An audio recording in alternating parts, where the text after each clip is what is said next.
செல்லக்குட்டீஸ் எல்லாருக்கும் சிறப்பான மாலை வணக்கம். தற்பொழுது 7th இங்கிலீஷ் குவார்ட்டர்லி எக்ஸாமினேஷனுக்கான மாடல் கொஷின் பேப்பர் இம்பார்ட்டன்ட் கொஷின்ஸை தான் நம்ம வந்து பார்க்க போகிறோம்.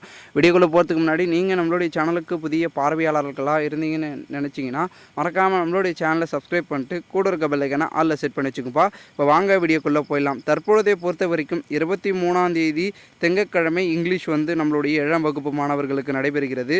அவங்களுக்கு வந்து பார்த்திங்கன்னா எக்ஸாமினேஷனுக்கு தயாராகிறதுக்காக ஒரு மாடல் கொஷின் பேப்பர் தேவை. அது இருந்தால் வந்து படித்து இந்த மாதிரிலாம் வந்து வரும் கொஷின், நம்ம இதுக்கு ஏற்ற மாதிரி வந்து தயாராகிக்கலாம் முன்னெச்சரிக்கையா அப்படின்னு வந்து தயாராகுங்க. அவங்களுக்கான கொஷின் வந்து பார்த்திங்கன்னா நம்மளுடைய வந்து பார்த்திங்கன்னா டெலகிராம் குரூப்பில் வந்து கொடுத்துருக்கேன். அதோட லிங்க் கீழே டிஸ்கிரிப்ஷனில் இருக்குது, உள்ளே போய் பார்த்துக்குங்க.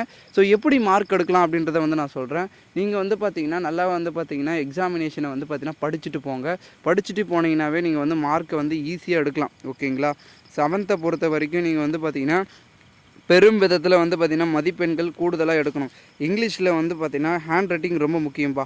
அடித்தல் திரித்தல் இல்லாமல் நீங்கள் எழுதுனீங்கன்னா கண்டிப்பாக வந்து பார்த்திங்கன்னா நல்ல மதிப்பெண்களை வந்து நீங்கள் எடுக்கலாம். ஓகேங்களா? அடித்தல் திருத்தல் மட்டும் இருக்கவே கூடாது. ஏன்னா ப்ரெசன்டேஷன் எப்படி இருக்கோ அது போல தான் வந்து பார்த்திங்கன்னா ஆசிரியர் பெருமக்கள் மார்க்கை வந்து போடுவாங்க. ஸோ செல்லக்குட்டிஸ் அதில் வந்து பார்த்திங்கன்னா கவனமாக வந்து கொஞ்சம் எழுதுங்கப்பா. ஓகேங்களா? 7th பொறுத்த வரைக்கும் பெரும்பாலான மாணவ செல்வங்கள் வந்து பார்த்திங்கன்னா உங்களுக்கு வந்து ஆஃப்டர்நூன் தான் எக்ஸாமு. ஸோ நீங்கள் வந்து காலையில் கூட வந்து படிச்சுட்டு போய் கூட நல்லா எக்ஸாமை வந்து பார்த்திங்கன்னா எழுதலாம். நம்மளுடைய வந்து பார்த்திங்கன்னா 7ஆம் வகுப்பு மாணவ செல்வங்களுக்கு வந்து இங்கிலீஷில் வந்து கிட்டத்தட்ட வந்து பார்த்திங்கன்னா எவ்வளோ மதிப்பெண்கள் அப்படின்னு கேட்டிங்கன்னா மொத்தமாகவே வந்து உங்களுக்கு 60 மதிப்பெண்கள். ஓகேங்களா? இங்கிலீஷில் பொறுத்த வரைக்கும் அதில் ஃபஸ்ட்டு வந்து பார்த்திங்கன்னா சூஸ் த கரெக்ட் ஆன்சர் கேட்பாங்க. அதாவது சினானிம்ஸ் ஆண்டனிம்ஸும் வந்து பார்த்திங்கன்னா லைன் பை லைனாக வரும். அதுக்கப்புறம் 2 மார்க்ஸு, அப்புறம் மெமரி போயம் அண்ட் வந்து பார்த்திங்கன்னா paragraph writing, fill in the blanks 2 3 வரும். அப்புறம் வந்து பார்த்திங்கன்னா add the suitability prefix suffix and வந்து பார்த்திங்கன்னா கம்ப்ளீட் த வந்து பார்த்திங்கன்னா சென்டென்ஸு நிறைய வந்து உங்களுக்கு வரும். அப்புறம் read the line and answer அப்படின்னு வந்து பார்த்திங்கன்னா 2 போயம் லைன் கொடுத்துட்டு ஆன்சர் கேட்குற மாதிரி இருக்கும். Choose the best answer option, rearrange sentence, அப்புறம் லுக் அட் த பிக்சரை பார்த்துட்டு ஒரு 2 3 கொஷின் கேட்பாங்க, அது சொல்கிற மாதிரி இருக்கும். ஸோ இதெல்லாம் வந்து பார்த்திங்கன்னா நீங்கள் வந்து ஈஸியாக வந்து மார்க் எடுக்கலாம்.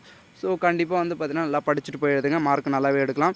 ஸோ உங்களுக்கான மாடல் கொஷின் பேப்பர் அகைன் திருப்பியும் சொல்கிறேன், நம்மளுடைய டெலகிராம் குரூப்பில் இருக்குது. அதோட லிங்க் டிஸ்கிரிப்ஷனில் இருக்குது, மறக்காமல் வந்து ஃபாலோ பண்ணிக்கோங்க. ஓகே செல்லக்குட்டீஸ், இந்த வீடியோ பார்த்துருக்க நீங்கள் உங்களுடைய ஃப்ரெண்ட்ஸ் அண்ட் பெஸ்ட் ஃப்ரெண்ட்ஸ் எல்லாருக்கும் வந்து மச்சான் A to Z எல்லாருக்கும் ஷேர் பண்ணுங்கள். அவங்களும் மாடல் கொஷின் பேப்பர் தேடிட்டு இருப்பாங்க, நீங்களும் ஷேர் பண்ணிங்கன்னா அவங்களுக்கு ரொம்ப யூஸ்ஃபுல்லாக இருக்கும். மறக்காமல் ஷேர் பண்ணுங்கள். ஓகே செல்லக்குட்டீஸ், பாய், டேக் கேர். நம்ம நெக்ஸ்ட் வீடியோவில் சந்திக்கலாம்.